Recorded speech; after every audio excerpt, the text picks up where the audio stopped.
Le but de cette émission Plot Point, c'est de parler des différents éléments qui forment une histoire, en prenant pour exemple les scénarios de films très connus. Parce que si ces intrigues ont marqué les gens, c'est bien qu'elles ont quelque chose de particulier, non ?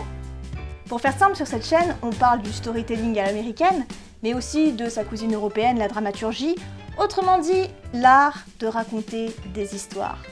Mais après 6 épisodes, je me suis rendu compte que j'avais jamais vraiment pris le temps d'aborder ce qu'était le storytelling en général. Et c'est dommage, parce que ça mériterait bien une petite vidéo. Alors avant d'attaquer le film d'aujourd'hui, on va revoir les bases. Dans Story, l'un des livres de théorie du storytelling les plus importants, Robert McKee commence par une petite introduction. Ce qu'il présente dans son livre, ce sont des principes d'écriture, pas des règles. Parce qu'une règle consiste à dire que c'est comme ça qu'il faut faire, tandis qu'un principe suggère plutôt que quelque chose fonctionne, et a toujours fonctionné ainsi. Ces principes dont il parle, ce sont des marches à suivre qui aident à écrire une histoire le mieux possible. C'est ce qui fait qu'une histoire ne va pas nous sembler trop longue, par exemple, ou qui aidera à créer des moments de tension prenants, c'est ce qui nous fera aimer un personnage. Pour résumer, c'est ce qui permettra de bien écrire et raconter une histoire. Les conflits, la structure, l'évolution de personnages, les forces antagonistes, tout ça ce sont des principes qui existent depuis des milliers d'années et qui ont évolué pour devenir la dramaturgie, puis le storytelling.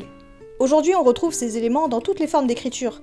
La publicité, les discours, la littérature, et plus récemment, le cinéma. Pour reprendre la citation de McKee, les auteurs angoissés ou inexpérimentés suivent les règles. Les rebelles et les ignorants les brisent. Mais les artistes, eux, maîtrisent la forme. Et vu que je tiens cette chaîne sur l'écriture, abonnez-vous. Je ne peux être que d'accord avec ça. Pour bien écrire quelque chose, il faut maîtriser les principes du storytelling. Voilà.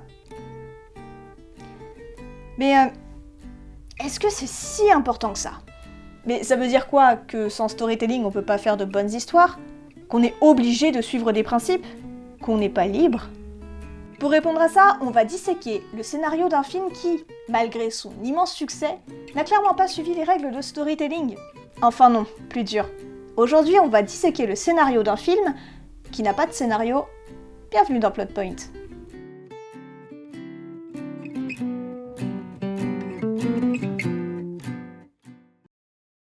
Le voyage de Chihiro, sorti en 2001, a été écrit et réalisé par Hayao Miyazaki, connu pour beaucoup de chefs-d'œuvre, produits notamment par le légendaire studio Ghibli.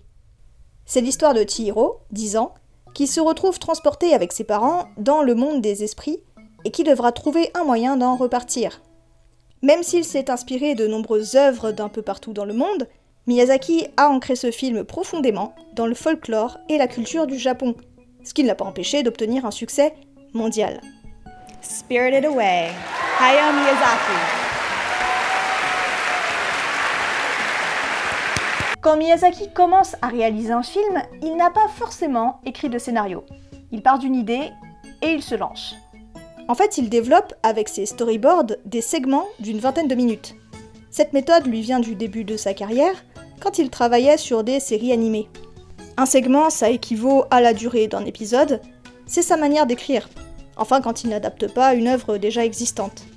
Il avance de manière chronologique, au fil des idées, et parfois, la fin se décide un petit peu avant la sortie du film.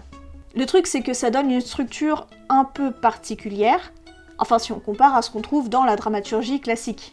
3 actes, un élément déclencheur, un mid-climax qui rebat les cartes, un climax où le héros se surpasse, et puis un dénouement. En fait, une histoire un petit peu linéaire. Le personnage a un objectif, il fait des efforts pour essayer de l'atteindre, et réussit. Ou pas. Ici, c'est différent. Alors oui, on a un début, un milieu avec des péripéties et une fin. En fait, le film démarre de manière très classique. On a une première partie d'exposition qui nous présente Chihiro et la situation. Elle est contrainte d'emménager dans une nouvelle ville et ça lui plaît pas trop. Puis, premier élément déclencheur, les personnages découvrent un parc à thème abandonné. Chihiro a peur, mais ses parents veulent aller jeter un œil. Puis elle découvre qu'ils sont en fait coincés dans le monde des esprits et que ses parents ont été changés en cochon. Jusqu'ici, on devine que l'intrigue sera très simple. Chihiro va vouloir rentrer chez elle et sauver ses parents, mais on part sur totalement autre chose. Elle rencontre Haku qui lui dit qu'elle doit trouver du travail, sinon elle va se faire manger par Yubaba la sorcière, qui doit être méchante. Donc elle va rendre visite à Kamaji qui lui dit d'aller demander à Yubaba de l'embaucher, ce qu'elle accepte, donc elle n'est pas si méchante que ça, mais elle lui vole son nom parce qu'elle est quand même un peu méchante. Alors Chihiro, qui s'appelle maintenant Sen, doit aller travailler dans les bains, et elle laisse entrer un type bizarre et va laver un esprit qui lui donne une boulette de je veux pas savoir ce que c'est, puis elle découvre qu'Haku est en fait un dragon, et qu'il est en danger, mais elle peut pas l'aider parce que le type qu'elle a laissé entrer est en train de manger tout le monde. On va s'arrêter là pour l'instant. Y a pas de fil rouge. Une histoire qui suit des principes classiques fonctionne grosso modo comme une suite de cause à effet. Un personnage a un objectif, et pour l'atteindre, il va devoir affronter une péripétie qui va le mener à une autre péripétie, etc. Mais toujours dans l'optique d'obtenir ce qu'il veut, ou d'atteindre son objectif. C'est ce qui fait que l'histoire va rester cohérente. Mais ici, c'est pas le cas. Si au début Chihiro veut sauver ses parents et rentrer chez elle, elle change d'objectif en cours de route. Je parle pas d'intrigue secondaire, on passe vraiment à autre chose. Elle se fait engager pour nettoyer les bains, puis doit laver un esprit, puis doit sauver Haku, puis empêcher Kaonashi de manger tout le monde. Si l'intrigue suivait les principes classiques de storytelling, à partir du moment où Chihiro voudrait sauver ses parents, toute l'intrigue devrait être construite autour de ça. Par exemple, son but aurait été de rencontrer Yubaba pour lui demander de libérer ses parents, mais pour l'approcher, elle aurait dû se faire embaucher pour travailler dans les bains, ce qui aurait donné les intrigues secondaires. Autrement dit, elle aurait fait progresser l'intrigue directement par ses choix et ses actions. Mais ici, c'est comme si Chihiro subissait l'intrigue. En fait, elle ne prend pas de décision et fait ce qu'on lui dit jusqu'à la deuxième moitié de l'histoire. D'ailleurs, elle se laisse tellement porter qu'on a des moments où rien ne se passe. Dramatiquement, je veux dire. Comme si l'intrigue était en pause. Et ça, c'est le genre de scène qui saute directement quand on suit les principes du storytelling. Parce qu'une scène doit toujours soit donner une nouvelle information, soit faire progresser l'histoire. Mais pas ici. Bref, dans sa forme, le voyage de Chihiro n'a pas grand-chose à voir avec le modèle de dramaturgie classique. On a une structure en segments, des personnages limite passifs, des scènes pas toutes très importantes. On dirait que le film se disperse. Sauf pour un point. L'évolution de Chihiro. Bah oui, le voyage de Chihiro, c'est un conte d'apprentissage. Au début, c'est une petite fille empotée et trouillarde, et à la fin, elle se montre plus sûre d'elle. Elle a grandi, et on nous dit qu'elle est devenue plus brave. Enfin ça, c'est dans la version anglophone du film. Contrairement aux versions originales et françaises du film, le doublage anglais rajoute quelques répliques pour clarifier des éléments culturels. Mais pas que. À la fin, quand Chihiro et ses parents repartent en silence, il rajoute un court dialogue pour être sûr qu'on ait bien compris que Chihiro a évolué.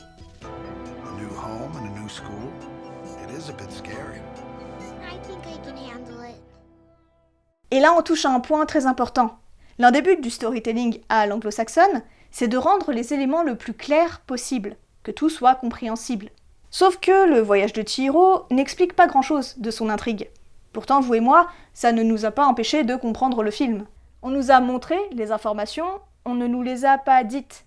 Et ça, montrer l'information et pas la dire, ça vous rappelle pas quelque chose ?